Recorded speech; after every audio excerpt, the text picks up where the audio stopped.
Sosok Presiden Joko Widodo selalu menjadi sorotan, bukan hanya karena langkah politiknya, tapi juga dengan penampilannya. Ada yang tak biasa saat Presiden Joko Widodo melakukan kunjungan kerja ke Jepang beberapa hari lalu. Saat hendak bertolak ke Tokyo, Jepang, Presiden Jokowi terlihat mengenakan jas berwarna biru gelap yang dipadukan dengan dasi berwarna kuning.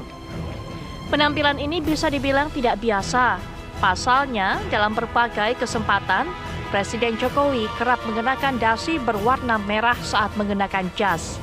Kontan saja dasi kuning yang dikenakan Presiden Jokowi ini menjadi pembicaraan dan kemudian diartikan bahwa kader terbaik PDIP ini akan pindah ke partai berwarna kuning alias Partai Golkar. Kuning kemarin Pak, waktu Bapak ke Jepang. Sekarang nggak pakai dasi. Golkar menyebut Bapak nyaman dengan nyaman katanya Pak. Sekarang nggak pakai dasi. Ya Pak, terima kasih. Ya? Pak, terima kasih. Apa? dibilang nyaman sama Bapak. Nyaman. Terima kasih Bapak. Ya, udah. Terima kasih Pak. Bukan Presiden Jokowi jika tak memberikan sinyal dalam langkah politiknya. Apalagi hubungan Presiden Jokowi dengan Golkar terbilang dekat. Dalam beberapa kali kesempatan Jokowi kerap hadir di berbagai acara Partai Golkar. Lantas, mengapa penampilan Presiden Jokowi dengan dasi kuningnya bisa menjadi sinyal langkah politiknya? Seperti apa kedekatan Jokowi dengan Partai Golkar dibanding partai koalisi lainnya? Tim TV One mengabarkan. Ketika tampil dengan gaya yang berbeda mengenakan dasi kuning, ada rekan media yang bertanya, apa Pak maksud dari dasi kuning tersebut? Pak Jokowi kemudian hanya menjawab dengan masa nggak tahu. Nah, Pak Jokowi memang yang kita tahu ini sering kemudian mengenakan atau juga menunjukkan simbol-simbol. Termasuk kali ini, apakah kemudian dasi kuning ini merupakan simbol yang berupaya ia tunjukkan bahwa Golkar merupakan partainya nanti yang akan tempat atau menjadi tempat selanjutnya ia berlabuh. Kita sama-sama menerka dan juga memperdalam mengenai hal ini. Sudah hadir di samping saya pengamat politik Mas Khairul Umam akan memberikan pandangannya juga. Assalamualaikum warahmatullahi wabarakatuh. Waalaikumsalam. Selamat Malam, Mbak Putri. Mas Umam, baik. Dan juga akan bersuara mewakili Partai Golkar dan juga PDI Perjuangan. Sudah hadir secara daring. Yang pertama adalah Bang Ahmad Doli Kurnia dari Golkar. Assalamualaikum warahmatullahi wabarakatuh. Selamat malam Bang Doli. Waalaikumsalam warahmatullahi wabarakatuh. Baik. Selamat malam. Iya, malam Bang Doli. Dan juga sudah hadir secara daring juga mewakili PDI Perjuangan yaitu Bang Deddy Sitorus. Selamat malam Bang Deddy. Bang Deddy sepertinya masih di mute, kami masih belum bisa mendengar suara Bang Deddy. Ya, selamat malam. Sorry, Oke. saya baru sampai di kantor nih turun ya. Baik, maaf mengganggu aktivitasnya. Selamat malam, jelas? Ya, tapi terima kasih, jelas suaranya. Terima kasih sudah meluangkan waktu untuk kami, Bang Deddy. Kita ke Bang Doli terlebih dahulu, Bang Doli. Sebenarnya sedekat apa Pak Jokowi ini dengan Partai Golkar? Kalau sebelumnya kan terus terang saja yang santer terdengar isunya adalah Mas Gibran akan masuk Golkar, begitu kan? Akan maju mendampingi Pak Prabowo, ini melalui partainya Partai Golkar. Tapi ternyata kalau sekarang yang kita lihat, Pak Jokowinya lah yang ternyata kasih hin-hin begitu, kasih sinyal-sinyal pakai dasi kuning. Apakah memang ini sinyal akan berlabuh ke Golkar, Bang Doli? Ya tentu yang paling tahu makna tentang cara berpakaian, ya memakai dasi itu Pak Jokowi sendiri, ya. Tetapi kami tentu merasa terhormat, ya, karena biasanya selama ini kan Pak Presiden kita ini jarang sekali memakai dasi warna kuning atau berpakaian warna kuning kecuali kalau ada acara-acara di Golkar gitu ya. Dan apalagi ini kan sekarang sedang momentum ada pemilu, ya, di mana semua orang tahu bahwa dalam kontestasi pemilu ini, ya satu-satunya partai yang berwarna kuning itu cuma Partai Golkar. Nah, jadi kami merasa mendapatkan apresiasi, penghormatan dari Pak Presiden, walaupun itu juga sebetulnya kan bisa ditafsirkan apa saja gitu ya. Nah, soal kedekatan, ya saya kira memang Golkar selama ini bersama dengan Pak Jokowi hubungannya sangat dekat, ya, baik secara formil sebagai pembina partai politik, ya kepala negara, kepala pemerintahan, pembina partai politik, tentu semuanya partai merasa dibimbing, dibina selama ini oleh Pak Jokowi. Apalagi kami kan juga tergabung di dalam koalisi pemerintahannya Pak Jokowi Maruf Amin, ya. Dan selama ini kami mendukung penuh kebijakan yang diambil oleh Pak Presiden kita. Golkar selalu di depan untuk melaksanakan visi dan program, apalagi ketua umum kami kan adalah Menko Perekonomian yang memang dalam waktu terakhir-terakhir ini situasi ekonomi kan menuntut adanya kebijakan-kebijakan ekonomi yang tepat untuk mengatasi krisis. Kemarin juga kita baru keluar dari COVID. Ya alhamdulillah Indonesia menjadi negara yang dinilai cukup berhasil keluar dari krisis dengan COVID dan mengatasi krisis itu tentu berkat visi tangan dingin dan kemudian kepemimpinan Pak Jokowi yang kita dukung penuh dan pelaksananya salah satunya adalah Menko Perekonomian yang adalah Ketua Umum Partai Golkar. Baik, Bang Deddy, bagaimana PDIP memaknai hal ini? Karena kalau namanya Pak Jokowi yang mengenakan, ini artinya lebih dari hanya sekedar berganti warna dasi. Ada mungkin simbol-simbol yang tersirat yang bisa kita maknai dari hal itu, Bang Deddy? Ya, saya lucu juga ya kalau perdebatan atau pembicaraan di publik kita, terutama hal politik terhadap presiden, jadi didegradasi jadi urusan dasi yang dia pakai. Mungkin besok jadi urusan sepatu, urusan celana. Kalau soal dasi saya lihat nih di Google, Pak Jokowi sering berganti-ganti warna-warna dasi. Warna abu-abu iya, warna ungu iya, warna merah iya, warna kuning juga ada. Jadi semua ada sih. Ada warna coklat, ya seperti di gambar ini misalnya kan. Tapi memang yang paling Saya kira dominan kalau biasanya mau merah, ditanya, Bang.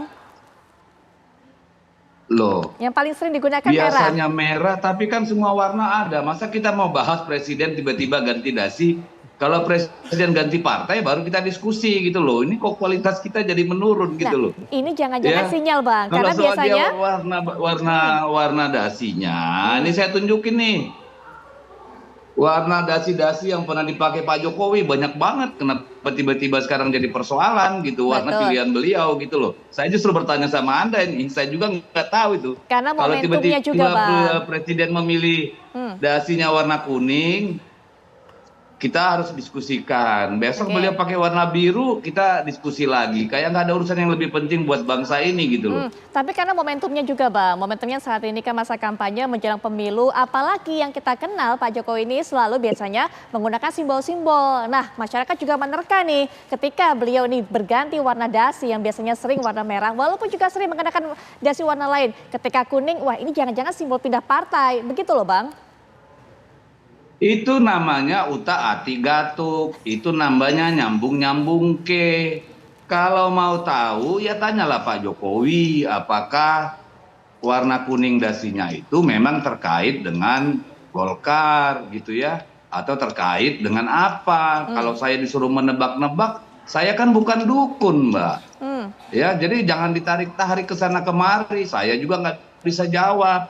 Karena bisa saja interpretasi begini. Oh oke, sepertinya ada orang berpendapat Pak Jokowi pakai baju warna kuning karena pengorbanan Golkar begitu besar, ketua umumnya ketua umum Pak Erlangga yang sudah digadang-gadang bertahun-tahun harus rela ya tidak menjadi cawapres dan memberikan Partai Golkar di bawah kendali orang yang baru 2 tahun jadi wali kota Solo. Apa saya bisa begitu? Kan nggak juga.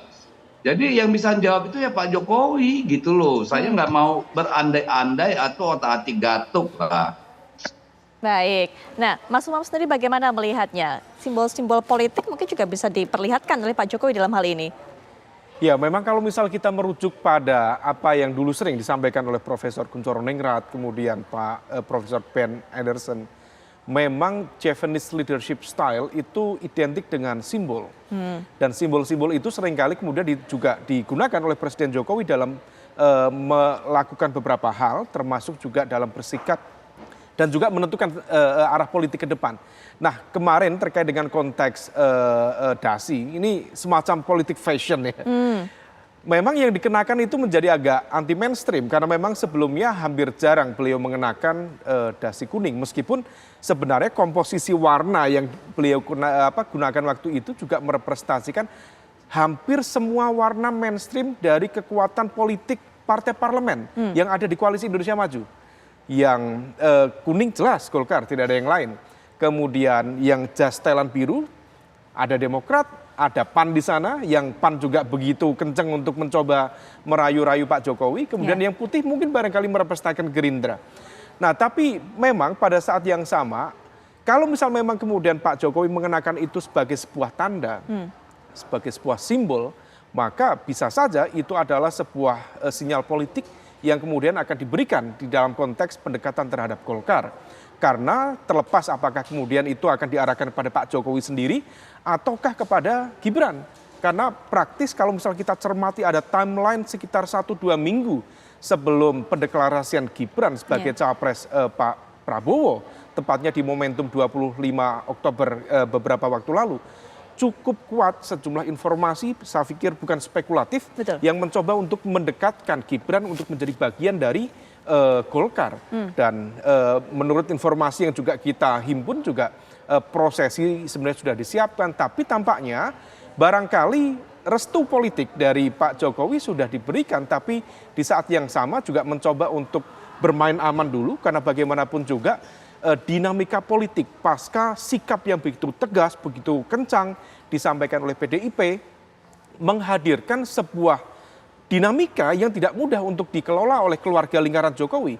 Karena sekali serangan dari PDIP itu betul-betul kemudian memberikan hantaman yang cukup serius.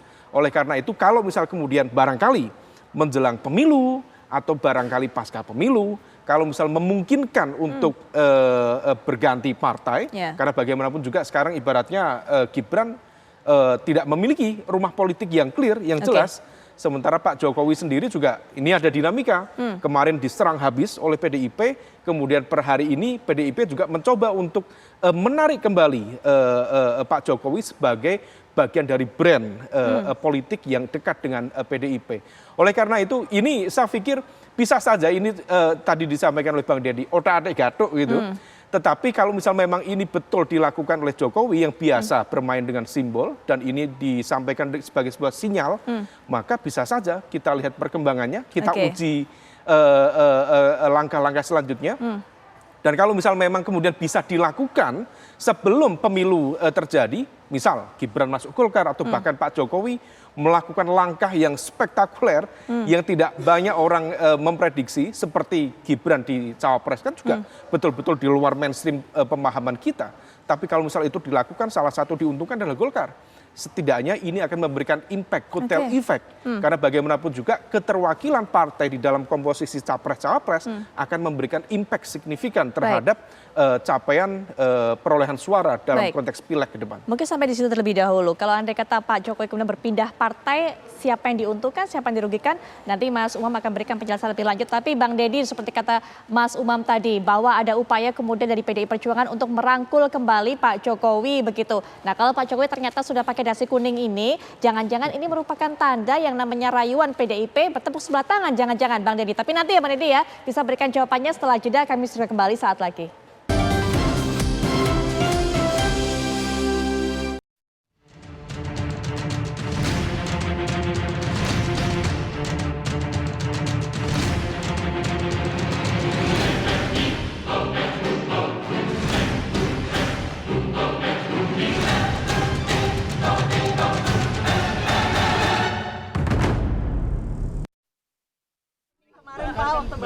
Sekarang nggak pakai dasi. Golkar menyebut Bapak nyaman katanya Pak. Sekarang nggak pakai dasi. Ya Pak, terima kasih. Ya? Pak, terima kasih. Apa? Nyaman. Terima kasih Bapak. Ya, udah. Terima kasih Pak. Ada kalimat yang diucapkan oleh Sekjen PDI Perjuangan pada hari Jumat 15 Desember lalu kepada media. Saya akan kutip, saya akan ulang supaya juga tidak salah dan kelewatan perkatanya. Pak Hasto mengatakan Pak Jokowi membantu Pak Ganjar, Pak Jokowi di belakang Pak Ganjar. Nah ini Bang Deddy yang tadi dikatakan oleh Mas Umam Bang Deddy bahwa kemudian PDIP ada upaya untuk bisa merangkul kembali Jokowi untuk bisa menunjukkan bahwa Pak Jokowi ini ada loh di belakang Ganjar. Tapi kalau andai kata Pak Jokowi ternyata menggunakan dasi kuning, apakah bisa diartikan bahwa rayuan dari PDIP ini bertepuk sebelah kanan, sebelah tangan maksud saya, bertepuk sebelah tangan Bang Deddy? Ya mungkin coba dengar ini dulu Mbak ya. Ini untuk 2024 Saya titip untuk semuanya. Calon presiden dari PDI Perjuangan Bapak Ganjar Pranowo. Itu siapa yang ngomong, Mbak? Pak Jokowi toh? Jadi kalau Pak Jokowi dan beliau masih ada di PDI Perjuangan. Kecuali kita mau menganggap Pak Jokowi sebagai orang yang pelin-pelan, tidak bisa dipegang kata-katanya, berarti yang salah Pak Sekjen gitu ya. Karena kan kita memang lihat kemanapun Pak Ganjar pergi, pasti dalam 1-2 hari kemudian Pak Jokowi ikut datang ke tempat yang sama gitu ya. Dan saya kira ini persis seperti dulu dilakukan Pak Jokowi dengan Pak Prabowo. Jadi hal yang biasa saja kalau menurut kita gitu ya. Dan itu saya kira nggak perlu ditanggapi macam-macam. Karena Pak Jokowi kan belum pernah mengatakan tidak mendukung Pak Ganjar. Jadi kalau kami melihat apa yang dilakukan Pak Jokowi sebagai sebuah bentuk katakanlah hubungan atau ada benang merahnya, ya tidak salah juga gitu. Baik. Tapi kalau ternyata bukan itu yang ada di dalam pikiran Pak Jokowi, ya kita harus tanyakan sama Pak Jokowi. Tugas Anda sebagai media mengklarifikasi. Baik. Ini kan soal bagaimana kita melihat sebuah fenomena atau kejadian atau katakanlah perkataan, tindakan, simbol dan segala macam gitu ya. Nah, kalau terkait dengan sebelum-sebelumnya, ya kita juga kan tidak orang yang amnesia. Kita tahu bahwa sekitar terkait dengan keputusan MK, ada begitu banyak dinamika politik, ada begitu banyak pertaruhan politik, ada begitu banyak nilai-nilai etika dan peradaban politik yang dipertaruhkan di sana. Itu kan sesuatu yang memang membutuhkan suara dari PDI Perjuangan. Ketika orang kemudian membenturkan suara-suara itu dengan langkah-langkah politik yang diambil oleh Presiden Jokowi dan katakanlah Gibran atau partai yang lain, itu kan sesuatu yang memang harus disikapi gitu. Jadi kami melihat itu adanya dinamika di waktu-waktu yang lalu, itu kan dalam konteks dalam konteks dinamika politik. Tetapi dalam hal visi pembangunan, cara memandang persoalan bangsa, metode berpikir terkait keberlanjutan dan kerja cepat untuk menuju Indonesia unggul. Saya kira DNA politik Pak Jokowi, metode berpikir dia, cara kerja dia, asal-usulnya, ya semua memang identik maupun katakanlah garis lurus dengan PDI Perjuangan. Jadi kalau ada orang yang mempertanyakan, kok ini kayak mau bertepuk sebelah tangan, yang bertepuk siapa dulu gitu ya. Ini kan kita bicara tentang realita dan fakta. Sekarang kita masuk masa kampanye, tentu bicara substansi dan program. Sebelum masa kampanye kita bicara dinamika terkait ya berbagai manuver politik, berbagai langkah-langkah politik yang memang perlu memang melahirkan cara pandang atau posisi yang berbeda. Jadi itu ya wajar saja. Tidak perlu di branding seolah-olah ini kayak anak kecil mau minta temenan gitu ya, kemarin berkelahi gitu. Itu kan cara berpikir simplistik yang menurut saya tidak mengerti konteks secara keseluruhan.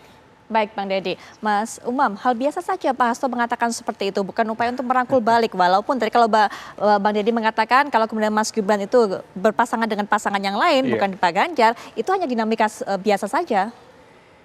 Iya, memang agak unik ya, karena bagaimanapun juga kita mencoba untuk melakukan flashback dalam proses timeline yang cukup pendek sebenarnya. Karena rekam masyarakat itu betul-betul bisa menangkap bagaimana kemudian narasi kritis yang diajukan oleh teman-teman PDIP terhadap Pak Jokowi tepat pada momentum 25 Oktober bahkan ditarik lurus dalam satu momentum di bulan November. Narasi mulai dari konteks kritikan terhadap penegakan hukum misalnya diberi nilai 5 oleh Mas Ganjar, tapi kemudian diklarifikasi itu baru mulai sejak ada putusan Mahkamah Konstitusi, kemudian serangan yang cukup clear ya, Bu Mega menuding tentang konteks kekuasaan yang mirip Orde Baru atau bahkan ada yang narasi Orde Baru plus, sebenarnya itu adalah sebuah ungkapan kekecewaan sekaligus juga kemarahan Diakui atau tidak bahwa itu adalah sebuah respon politik yang cukup genuin dari teman-teman di PDIP, karena bagaimanapun juga Pak Jokowi memang lahir besar secara politik dari rahim PDIP. Begitu kemudian muncul putusan terkait dengan pencawapresan Mas Gibran misalnya, yang dianggap kemudian melangkahi otoritas yang ada di internal PDIP, maka responnya itu.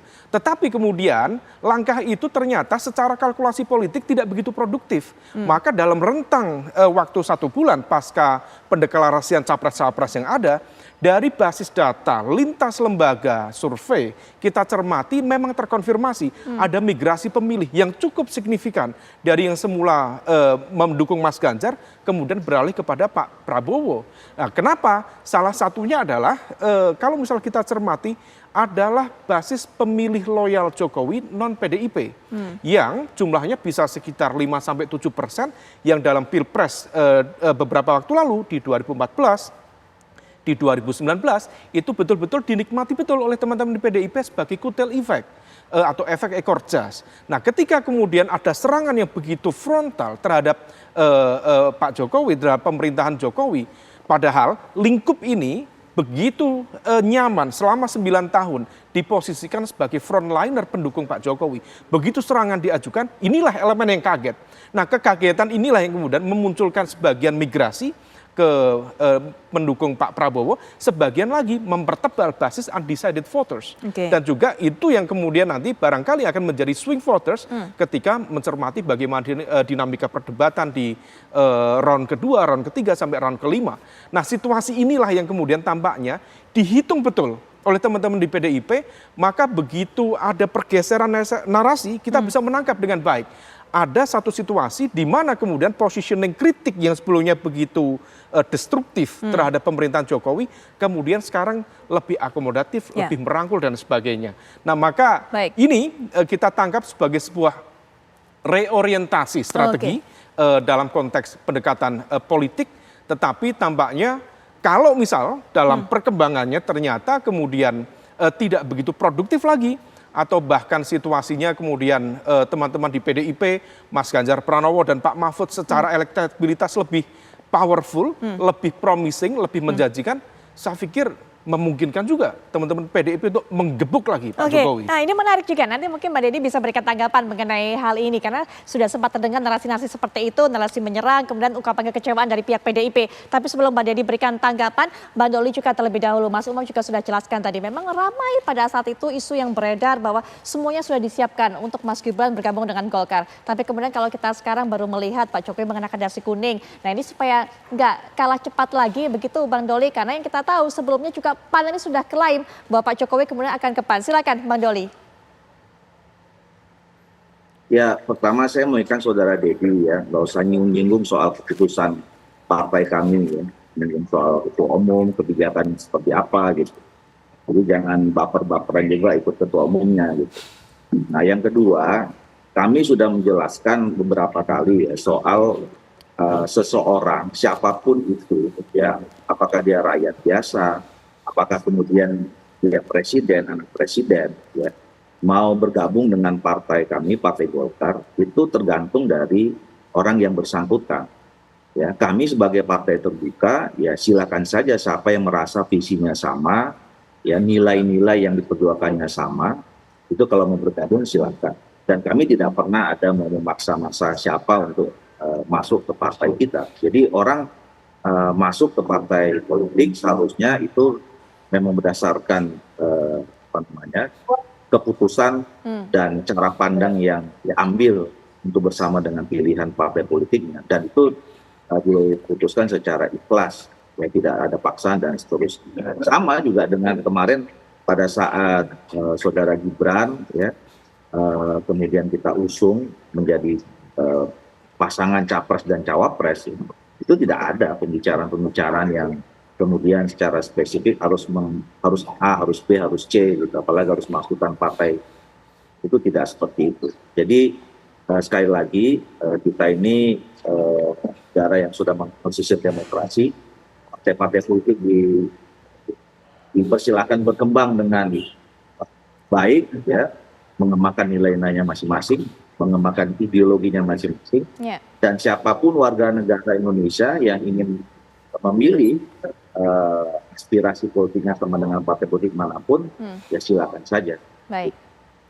Baik, saling klaim Presiden Jokowi ada di partai mana. Nanti mungkin Mas Umam bisa berikan pandangan soal ini, tapi juga Bang Deddy nanti tanggapi apa disampaikan oleh Mas Umam, apakah memang betul adanya reorientasi, narasi, karena untuk mencegah semakin banyaknya migrasi suara. Dan juga tadi sempat ditegur juga, jangan baper kalau kata Bang Doli. Nanti kita akan lanjutkan kembali perbincangan, tapi setelah jeda kami segera kembali.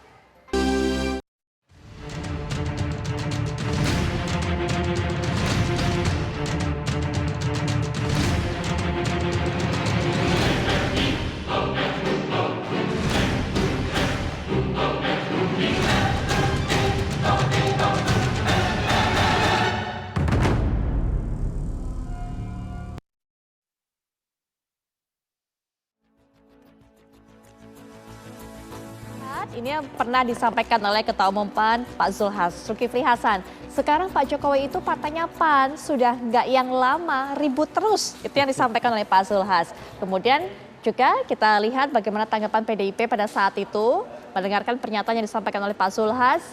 Ya, Pak Hasto kemudian mengatakan, ya nanti Pak Zul yang akan menunjukkan KTA-nya. Nah itu yang disampaikan oleh Pak Hasto menanggapi apa yang yang disampaikan oleh Pak Zulhas. Sebelum nanti kita minta pandangan dari Mas Umam, kenapa sih kemudian para partai ini sekarang sibuk mengklaim dukungan dari Pak Jokowi? Bang Deddy terlebih dahulu kita akan berikan kesempatan untuk menanggapi apa yang disampaikan oleh Mas Umam tadi sebelum jeda, Bang Deddy. Bang Deddy, maaf suaranya sepertinya masih di mute, kami belum bisa mendengar Bang Deddy.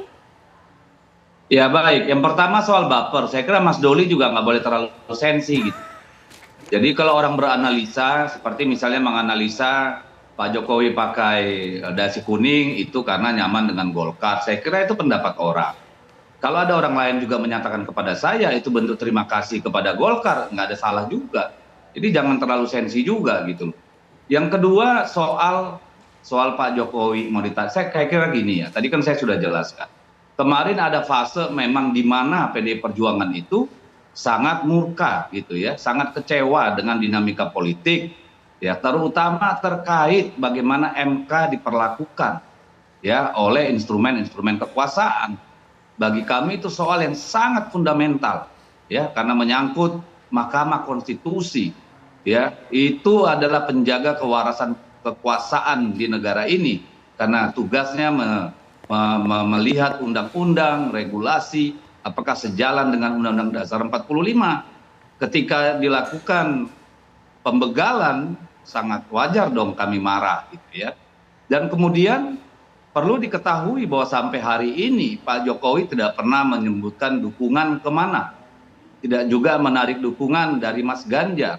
Tidak juga mengembalikan KTA PDI Perjuangan. Yang ada kan spekulasi-spekulasi bahwa pada beberapa waktu yang lalu PDI Perjuangan banyak menyampaikan sikap kritis, ya itulah dinamika politik. Tetapi ketika kita sampai kepada masa kampanye, di mana orang memang menunggu yang namanya substansi, program-program, tentu kami harus bicara tentang itu.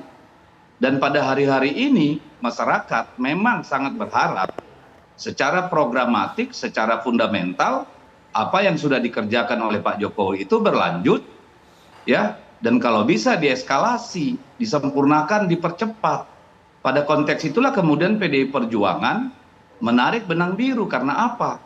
Karena nawacita Pak Jokowi, metode berpikir Pak Jokowi, pendekatan Pak Jokowi, karakter kepemimpinan Pak Jokowi, ya memang itu lahir dari PDI Perjuangan dan itu identik dengan Mas Ganjar.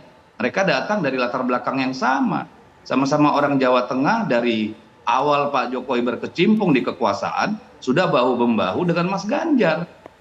Jadi hubungan mereka sangat dekat gitu loh. Kenapa? Karena chemistry-nya. Chemistry mereka kenapa bisa nyambung? Ya karena memang punya metode berpikir yang sama. Jadi kalau kami kemudian meletakkan harapan rakyat keberlanjutan program-program dan cara mengelola negara yang dilakukan Pak Jokowi, apakah kemudian itu hal yang aneh? Apakah itu kemudian hal yang salah? Kan kami bukan oposisi. Dan semua yang dikerjakan Pak Jokowi adalah apa yang berada di dalam dokumen-dokumen program kepartaian. Kartu Indonesia Pintar, BPJS, dan banyak hal yang lain. Itu semua lahir dari dasar prasetya partai, dari pembahasan-pembahasan di kongres partai. Jadi kalau kami kemudian mengambil brand itu, katakanlah memperkuatnya dan mengidentifikasinya sebagai merupakan pergumulan pemikiran atau ideologi PD Perjuangan, apa yang salah? Yang salah itu kalau menurut saya ketika Pak Prabowo sebagai calon presiden kemudian mengidentikan diri dengan Pak Jokowi padahal selama 2014-2019 dia adalah antitesa Pak Jokowi. Satu-satunya yang bisa mengikat Pak Prabowo dengan Pak Jokowi ya cuma karena ada Gibran di dalam sebagai cawapres. Di luar itu tidak ada. Tidak ada pembenaran logis, kerangka berpikir ya atau DNA ideologi yang bisa menyambungkan atau menyamakan Pak Jokowi dengan Pak Prabowo gitu loh. Jadi kami melakukan hal yang logis saja gitu loh. Baik, Bang Deddy. Mas Umam silakan berikan tanggapan. Ya, saya pikir yang disampaikan oleh Bang Deddy logis-logis saja. Karena bagaimanapun juga ya Pak Jokowi bagian dari PDIP meskipun memang dalam konteks dinamika politik belakangan ini terjadi sebuah gap, clash, benturan yang kemudian cukup memicu respon yang cukup besar. Nah, kalau misal kemudian kita cermati, memang langkah atau strategi yang disampaikan oleh teman-teman di PDIP, tadi yang saya sebut sebagai reorientasi strategi itu, salah satunya adalah mencoba untuk menarik garis pisah antara Pak Jokowi dengan Pak Prabowo.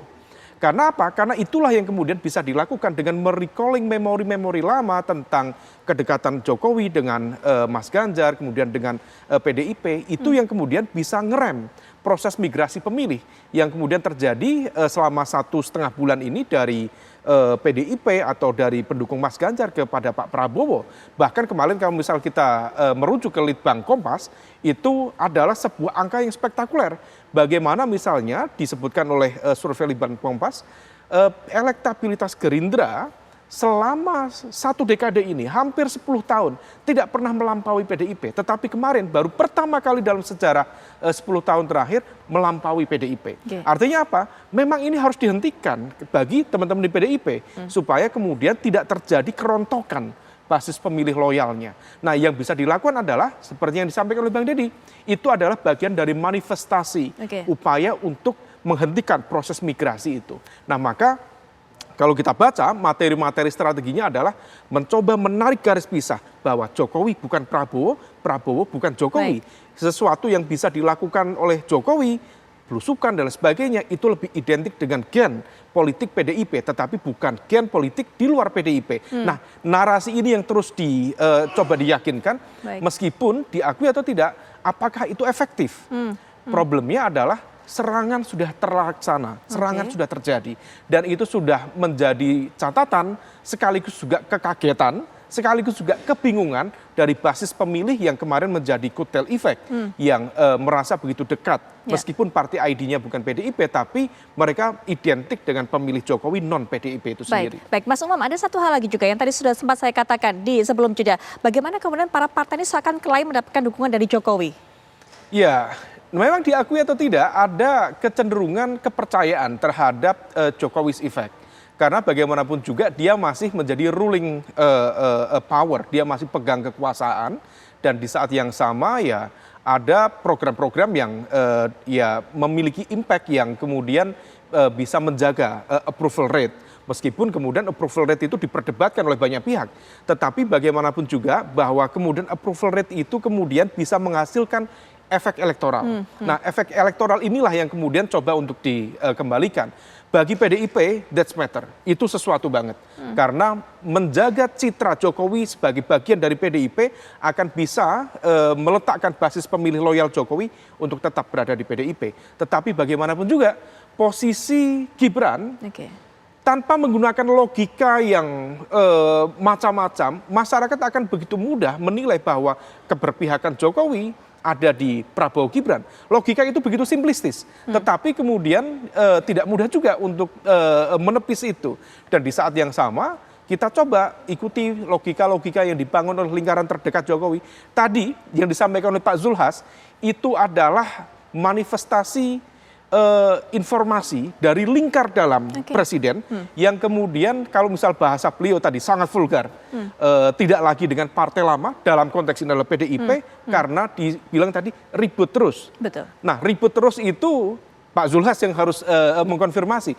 Tapi saya yakin Pak Zulhas menyampaikan itu bukan atas spekulasi informasi yang dia dapatkan, tetapi betul-betul dari basis informasi yang beredar didiskusikan di lingkaran presiden. Satu lagi Mbak, ditambah lagi kalau misal kemudian kita cermati statement dari Kaisang. Pergerakan politik Kaisang most likely besar kemungkinan tidak lepas dari Pak Jokowi. Begitu kemudian Kaisang kemarin memberikan assessment, Mas Anies clear perubahan, Pak Prabowo clear keberlanjutan, Mas Ganjar saya bingung. Ini pernyataan biasa, tetapi di dalam konteks positioning politik, maka ini sebenarnya menegaskan bahwa lingkar dekat keluarga Jokowi memang tidak berada di partai lama lagi. Baik, ini bisa diberikan tanggapan oleh Bang Deddy nanti setelah jeda, termasuk juga kalau kita bahas mengenai DNA politik selama ini yang kita ketahui, kemudian juga tadi dijelaskan oleh Bang Deddy bahwa Pak Jokowi itu PDIP banget. Bagaimana kemudian ketika ini isunya semakin dekat dengan Golkar, apakah kemudian tercapai kesesuaian di sana? Nanti kita akan bahas juga, termasuk minta suara dari Bang Doli, tapi setelah jeda kami sudah kembali saat lagi. Baik, di segmen ini kami juga akan berikan kesempatan kepada dua narasumber, Bang Deddy, Bang Doli, untuk bisa berikan pernyataan penutup. Bang Deddy terlebih dahulu tadi memberikan tanggapan apa yang disampaikan juga oleh Mas Umam. Silakan Bang Deddy.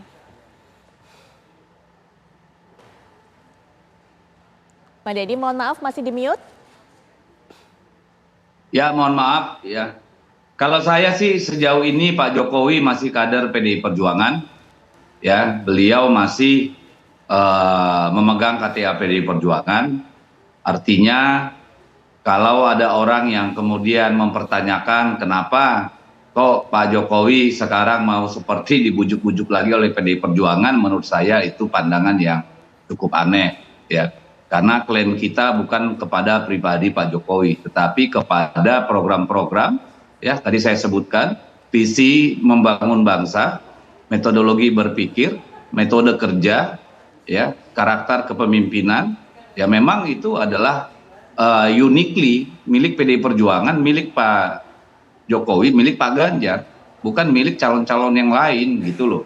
Kalau kami kemudian memberikan aksentuasi pada hal-hal tersebut, itu adalah hak kami yang secara moral dan etis memang melekat pada PDI Perjuangan. Kecuali misalnya kami mau merebut atau membranding diri mirip sama Pak Prabowo atau mirip sama Pak Anies, itu kan jauh panggang dari api gitu. Tapi ketika kemudian kami mengasosiasikan diri, melekatkan Pak Ganjar sebagai satu kesatuan dengan Pak Jokowi, itu adalah sesuatu hal yang sangat fundamental, sangat etis, dan bukan merupakan sesuatu bersifat gimmick gitu. Tetapi memang otentik, sangat otentik gitu. Karena apa yang dilakukan Pak Jokowi selama 9 tahun, itu merupakan buah pergumulan ideologis di dalam partai.